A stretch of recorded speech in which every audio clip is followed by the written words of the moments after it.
Welcome to NYY Recaps, where passionate fans like yourself react to the just completed Yankee game. I am Derek. I am your host for this episode. I'll give you a quick recap of the action on the field, along with a few main takeaways, and then we will get to your reactions. If you are new to the channel, please like and subscribe. I go live after most Yankees games. If you have a good time, check out The Frieze. It's the official podcast of NYY Recaps. It comes out a few times a week. All right, let's get started.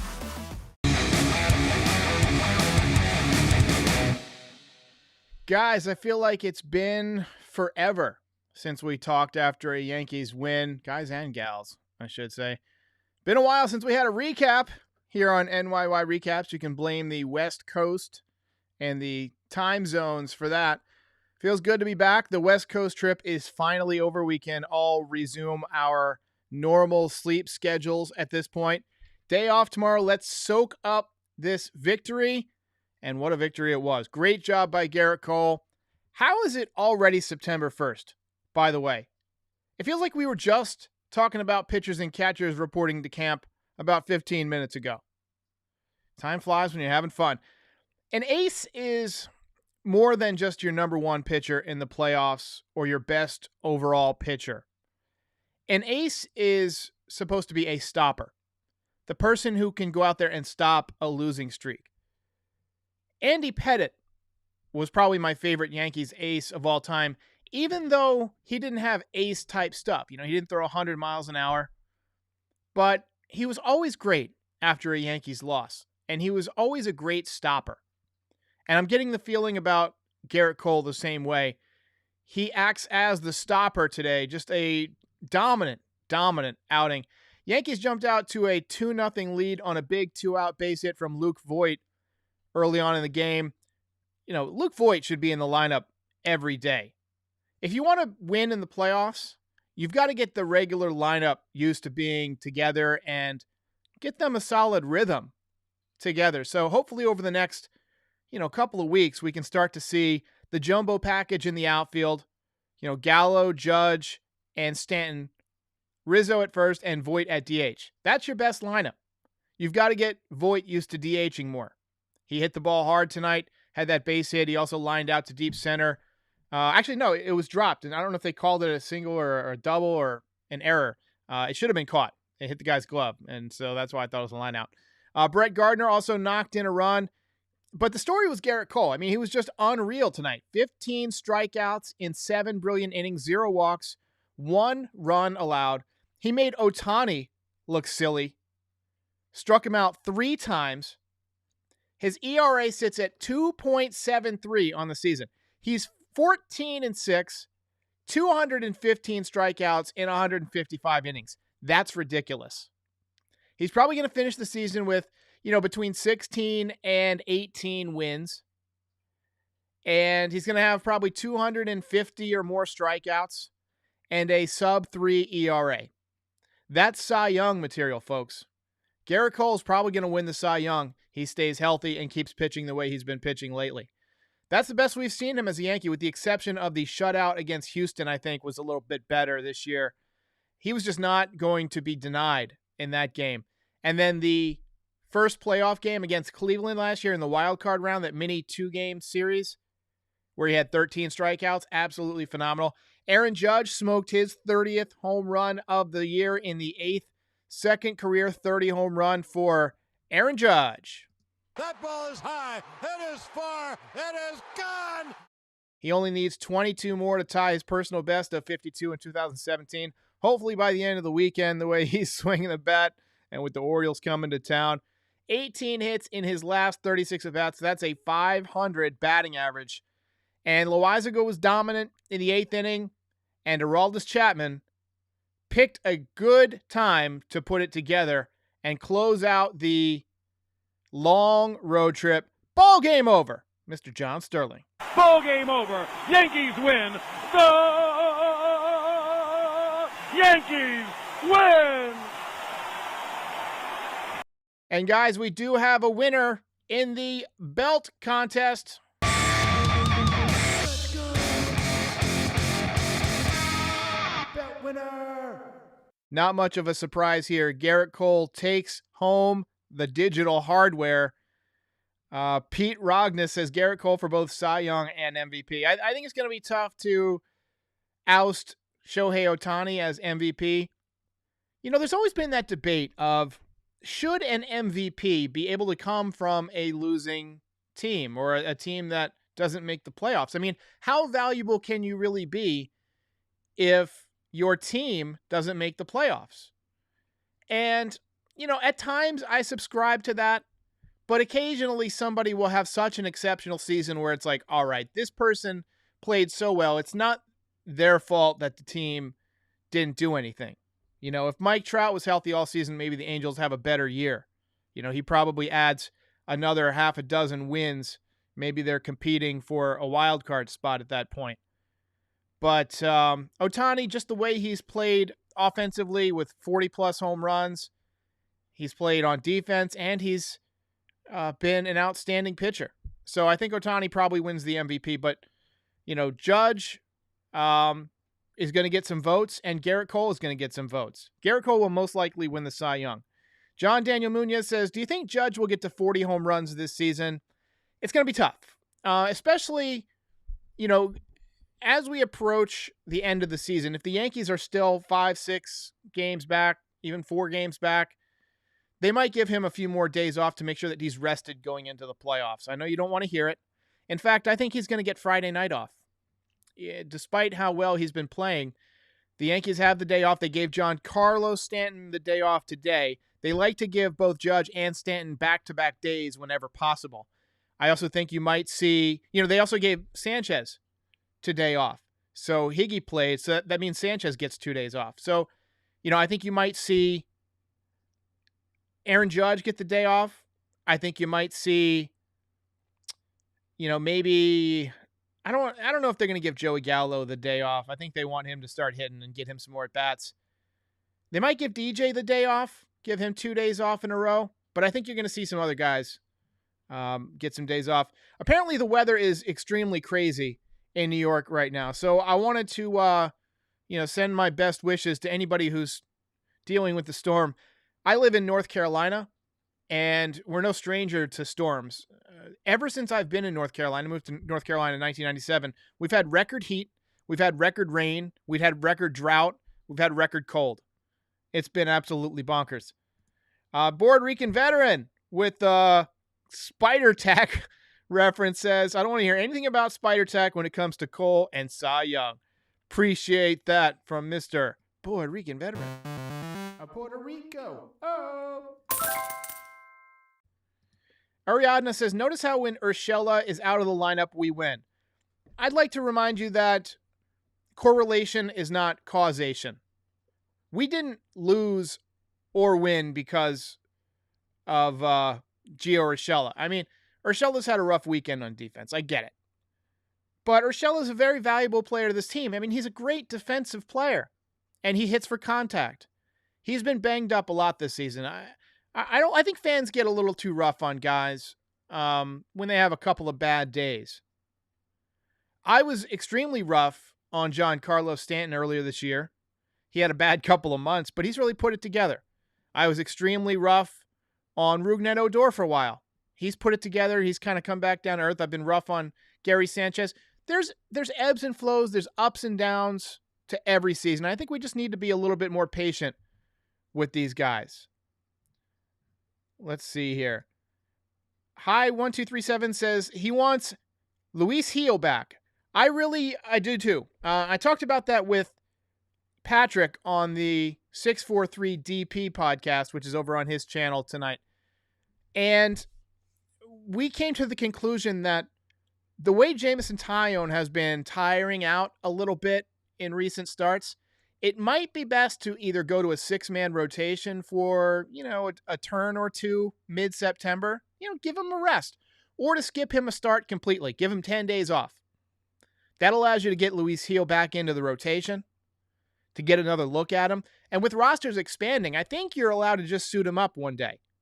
I think that's how it goes. I think that because you have these extra spots, I think you can select him for, you know, a single day and then leave him off the next day. which I think is much better than the old rule where you could just have 40 guys and one team would have 33 guys. It would just be a weird situation. Puerto Rican veteran says, can you imagine Stanton and Gallo being hot at the same time? Puerto Rico. Oh. The ladies will probably tell you they are hot at the same time. No, I think that having any 2 or 3 guys hot, I mean, really hot. Like Giancarlo, when he gets hot, he's blistering hot. But if you get DJ LeMahieu hot, or if you get Aaron Judge hot, hell, if you get Gleyber Torres hot in the playoffs, any one of those guys can carry you. And that's why it's important to have a stacked team. I mean, as many good players as you can, because when guys get hot and they can carry you, it just increases your chances. And the more guys you have playing, the more chances you have to get 1 or 2 guys hot. But it's going to come down to the same thing that it comes down to every year. It's going to come down to, hitting with runners in scoring position, to getting the big outs. We're probably going to face the Red Sox in the first round, the wild card round. And it's going to be Gerrit Cole versus Chris Sale. That's going to be a tough matchup. It's going to be a good matchup. I'll take Gerrit Cole. Ruben Cruz says, Urshela take was dumb. No reason for benching Stanton and Voit to where Gardner plays all 3 days over them. We need this offense to get on a roll. Cruise control. I hope you don't mean my Urshela take. But hey, sometimes my takes are dumb. I'm pretty dumb. Let's see. Can we say that Gallo looked better with the beard? I think everybody looks better with a beard, right? Right? I'm a beard guy. Sean Browning says, why did they not bring Allen? Good question. Allen is a switch hitter, but apparently they think that Florial is a better chance to help the team at this point. Ronnie was at games 1 and 2 with his buddy Maria. They stayed away for game 3 and the Yanks won. You're welcome. Ronnie, the Dono legend. Lori C would like to remind you guys to hit the like button. I appreciate it. We have 278, 281 people in the chat now. I tell you what, I've noticed that with the West Coast trip, just traffic has fallen off. I'm not doing as many recaps. People don't typically tune in as much on TV late at night. And so it's just been, it's been bad for the channel. But I'm glad to have everybody back. Hopefully we can get back up to those 600, 700, 800 people in the chat times as we move forward. Puerto Rican veteran with another super. You're the man, dude. He says that. And by the way, you're going to get the bonus.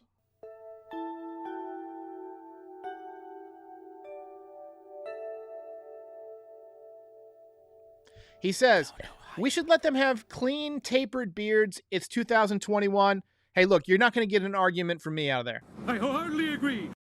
I don't think there's a correlation between facial hair and how well somebody plays, or, how professional somebody is. And I know that I always catch a lot of flack from this in the comments when I say it, because a lot of people are traditionalists. They like the clean-shaven look, and I have no problem with that. I mean, I could go either way, but I just think that when you force someone to comply with shaving their facial hair or whatever, it can take away a little bit of their personality. What's the old story in the Bible or whatever about Samson and his hair? I'm not really that familiar with it, but it cut his powers or whatever. When you force someone to tailor their appearance to fit what you want, then it's going to affect them. Now, I'm not talking, we've all gone to the store and we've seen some real weirdos with freaking tattoos on their face and those big ear things. And I'm sorry if any of you have those, but it looks weird. And I'm not saying the Yankees should go that far and let people just do whatever the hell they want. But you can still look like a professional and have a beard. Some of the most professional people I work with are some of the weirdest looking. Trust me, you can have a professional and a beard and look professional. Ruben says he does agree with my Urshela take. Appreciate that. Excellent. Also, we got to do the cruise control. Cruise control. Unhinged Yankees. Pat in the house says you don't know what Chapman has been through and what he's capable of. I know he's capable of bringing that fastball up to 101 because that's what he touched tonight. That was fantastic. Luke, back in the chat.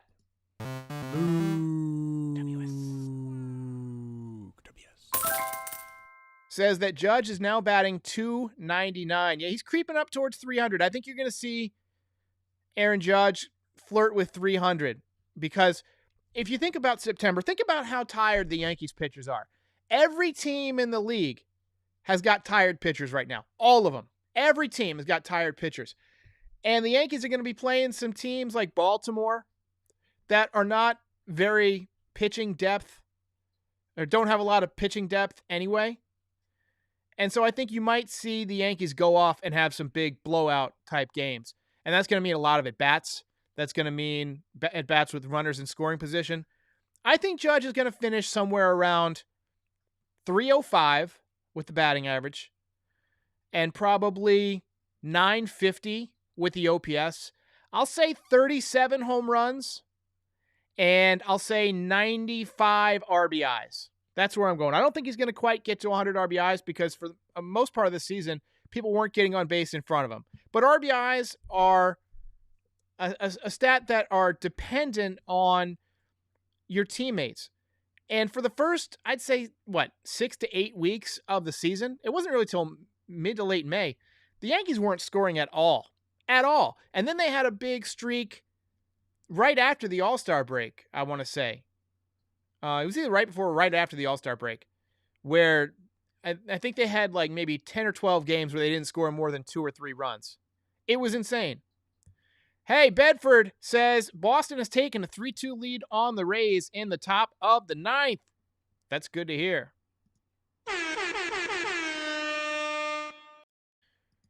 Rican Veteran says he thinks that Kluber is going to get better too. I agree. Corey Kluber, he looked last time out the other night like he looked at the beginning of this season, like he's rounding into form. And I think the Yankees are fine with that. If you can get him to where he was right around the time of the no-hitter, maybe not even up to no-hitter level, but close, I think that he'll beat the Rays. I really do. Sky Ruby says, I am the only one thinking Gallo needs a couple of days off. His bats are making me needlessly mad. By the way, that is one creepy, creepy-ass picture. I'm going to have nightmares. I appreciate that.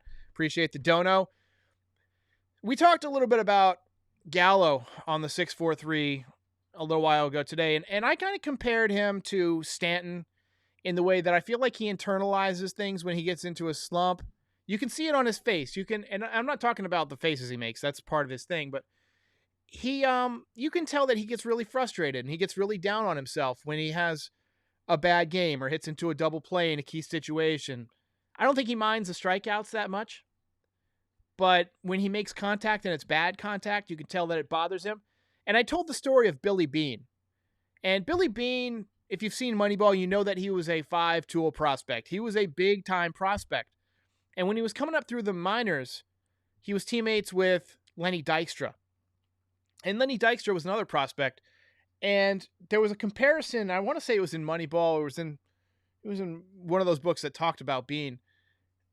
It talked about how, Beane would go 0 for 4, and he would go to the clubhouse, and he would be huffing and puffing, and he would be upset, and he would be in a bad mood. But Dykstra would go 0 for 4, and he'd stroll in, all right, guys, what bar are we going to? Where are we having dinner? With a big wad of chew in his mouth. And so there's a certain mental aspect that some people have where they can just brush it off. Just brush off the failure. And some people can't. And I feel like Gallo, if not physically needing a couple of days off, he probably needs a couple of mental days off. So I'm going to go ahead and give you the I agree. Yes, I agree. Tim Burns says, do you think Cole is the Cy Young front runner? Yes, I do. Ashlyn says that she thinks that Marcus Timms has gotten to him. It wouldn't surprise me. Look, he is the hitting coach, and we have seen a significant change in some of the angles of Joey Gallo's batted balls over the last few days. I mean, he hit into now 25% of his career double plays in I don't know how many seasons, 7 or 8 seasons at least. And he's hit into 25% of his career double plays in the past handful of games. 3 double plays after having 9 in his career before he came to the Yankees. That's absurd. And that indicates to me that something is different. Now, I have no evidence, I have no proof that he's altering his swing or that they're working on his swing path, but it would be indicative of that if he's hitting more ground balls. All right, let's see what else we got here before we take a break for 24 hours. Aaron Gillingham says Robbie Ray is going to push Gerrit Cole for Cy Young. Yeah, it's going to be tough. It's really going to come down to how everybody does this last month, and I enjoy a good horse race. Rafael Go says, would you rather have the Rays or Red Sox win now? That's a tough question. I said this last week. I would rather both teams lose. I want them to play 25 innings and both spend their entire bullpens, and then it not matter who wins or loses, but they're both stinking and sucking for the next month so that the Yankees can make a run. But the Yankees are not going to outplay the Rays, so I think right now keeping separation between the Yankees and the Red Sox is important. You'd love to gain on the Rays, and you'd love to push the Red Sox further away. So I think it's a win-win scenario for the Yankees. All the Yankees can do is win. It doesn't really matter what we hope for, what we root for with the other teams. All the Yankees can do is win. Andrew just got his team for baseball, and he's going to be on the Pirates. Hey, the Pirates aren't bad. My first team in Little League was the A's. I enjoyed playing with the A's, those green unis. All right, guys, I'm going to call it a night. Yankees win this one more time from Mr. John Sterling. Ball game over. Yankees win. The Yankees win. I appreciate all the support. Day off tomorrow. I'll be back on Friday. Yankees take on the Orioles. I will see ya when I see ya. Special shout out to the Patreon supporters and anyone else who has supported this channel. If you enjoyed this video, give it the old thumbs up and subscribe for more Yankees content year-round. If you really enjoyed it, check out the Frieze. It's the official podcast of this channel. Or pick up some swag from the Teespring store, link in the description. Thanks for watching.